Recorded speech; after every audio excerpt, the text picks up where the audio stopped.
With each other. Sources का maximum intensity maths और सबका नोट बना के याद करने की कोशिश करते हैं बच्चा लोग। करने की कोशिश करो, सब कुछ बहुत ही आसान लगने। Welcome to ultimate academy.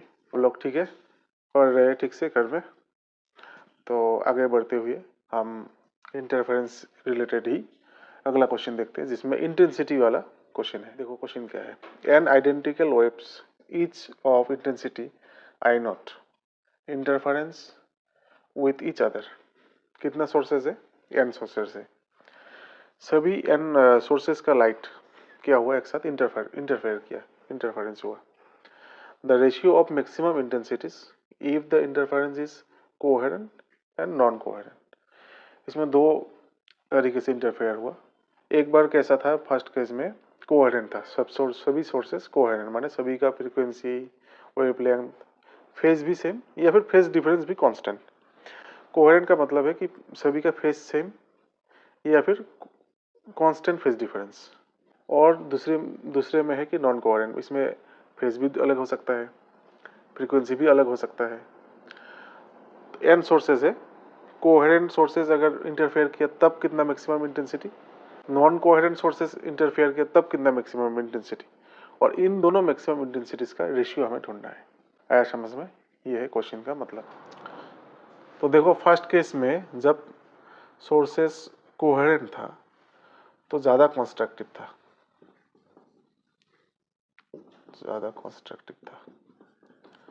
इस टाइम में जो मैक्सिमम इंटेंसिटी होगा,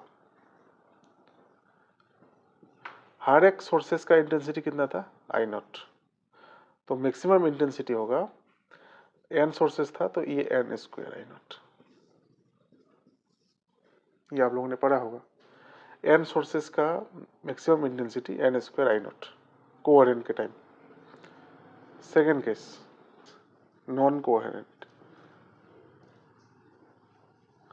नॉन कोहेरेंट सोर्सेस के टाइम में इसमें ओनली थोड़ा सा सुपरपोजिशन होगा।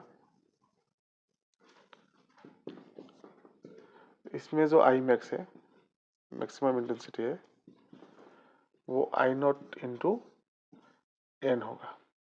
इसमें कुछ अलग नोटेशन देते हैं, आई डैश मैक्स। ये है 2 नंबर। क्वेश्चन क्या है?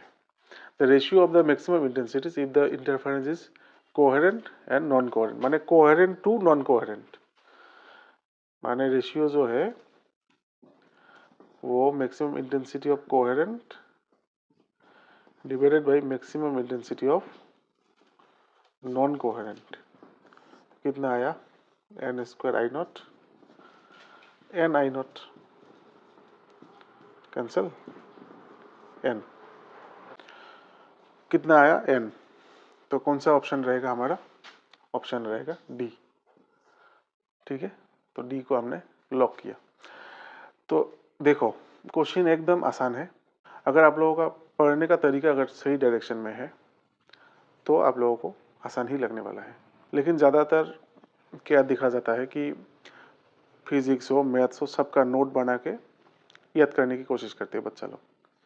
तो ये ऐसा मत करो, समझने की कोशिश करो, सब कुछ बहुत ही आसान लगने वाला है। ठीक है, तो इस तरह से ये जो इंटरफेरेंस था, और इंटरफेरेंस में सोर्सेस कोहेरेंट और नॉन कोहेरेंट था, उसका हमने इंटेंसिटी का रेशियो निकाला है और रेशियो आया एन। ठीक है, इंटेंसिटी 16 and 9 यूनिट्स।